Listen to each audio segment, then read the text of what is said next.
How's it going, everyone? Got quite a bit to talk about in this video. Got an update on a free-to-play title dropping today. Deathverse Let It Die gets its Season 1 detailed. On top of that, kind of an unsung PlayStation 5 title will be getting a free expansion in early 2023. That game being Jett the Far Shore, a game done by Super Brothers, and unfortunately, not as well received as their other game, but still something to note there. Steelrising gets a notable free update today, and unfortunately, one of the more notable titles for the rest of 2022 has been delayed into early 23. We'll talk that at the end of this video regarding Skull and Bones from Ubisoft. Alright, first of all, Deathverse Let It Die is officially out today. This is a brand new, over-the-top, zany, wacky, free-to-play multiplayer survival action game. It's available on PlayStation 5 and PlayStation 4, and we have some details about its Season 1. There's a brand new Season 1 trailer, so you can check that out. In Deathverse Let It Die, players compete in a 16-player survival battle arena as contestants of the world-renowned television program Death Jamboree.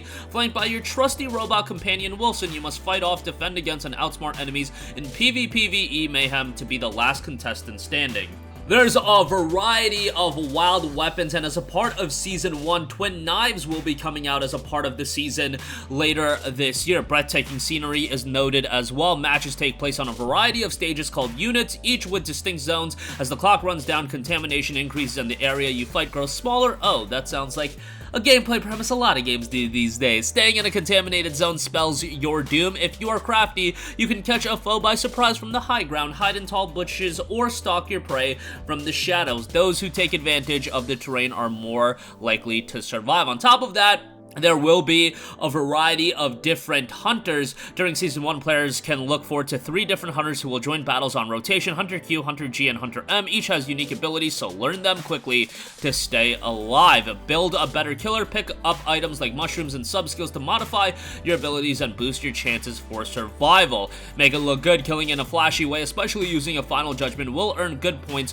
from the Death Jamboree audience. These good points increase your voltage, which is your health and attack power, so you'll want to be a fan favorite if you do want to survive. On top of that, they have detailed more content coming in the game. If you can't wait for more Deathverse Let It Die content, then you're in luck. In November, the Let It Die Collection Volume 1 will introduce a limited time Metro Fighter skin and Uncle Death's shield skin, which are based on the original Let It Die. In Season 2, beginning winter or into spring of 2023, players can look forward to cup matches and a Masters tournament to decide the best killer contestant of the season, plus a new unannounced weapon. And then Season 3 will be Let It Die themed and feature another weapon, a new hunter, and a limited time duo deathmatch event, letting players pair up against their foes. Both seasons will include new types of existing weapons. And in the future, Deathverse Let It Die will be updated with PlayStation and Steam cross-platform supply, HDR support, accessibility features, recording and replay features, and the ability to change background music. So they got a lot cooking up with Deathverse Let It Die. Season 1, again, the trailer for that is dropped in the game itself live right now on PlayStation 4 and PlayStation 5. Alright, moving on from that,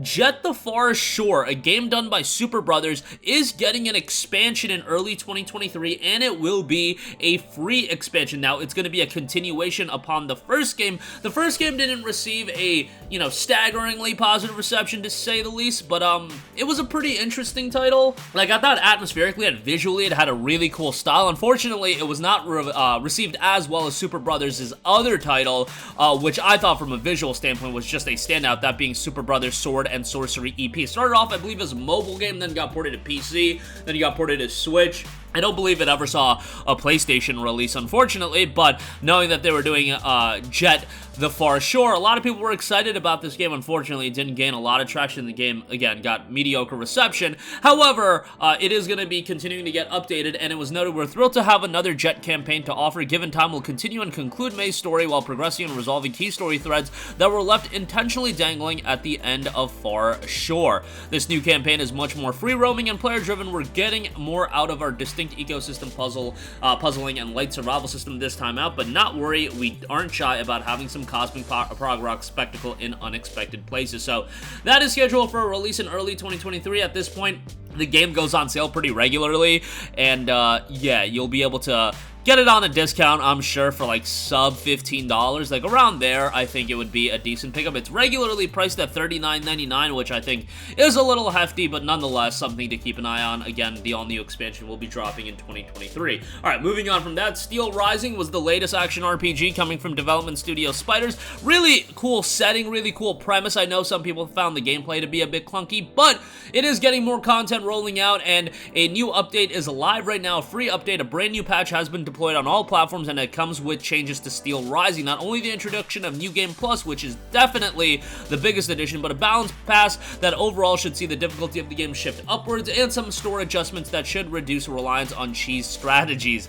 Without further ado, let's have a closer look together. New Game Plus is being including exclusive weapons to use, a full exclusive outfit to discover, and exclusive enemy variations. And on top of that, there are fixes and improvements. There's a long list of them, so I won't go through all of them, but noted, fix the endurance issue while using the claw's special move, fix the infinite item glitch, fix some achievement issues, fix various issues related to side quests, fix and improve the cinematics and NPC dialogues, fix and improve various audio issues, improved Aegis running animation, improved to the lighting in the game, and other various fixes and improvements. Some other balancing changes were made as well, as far as damaging and boss health and things of that nature.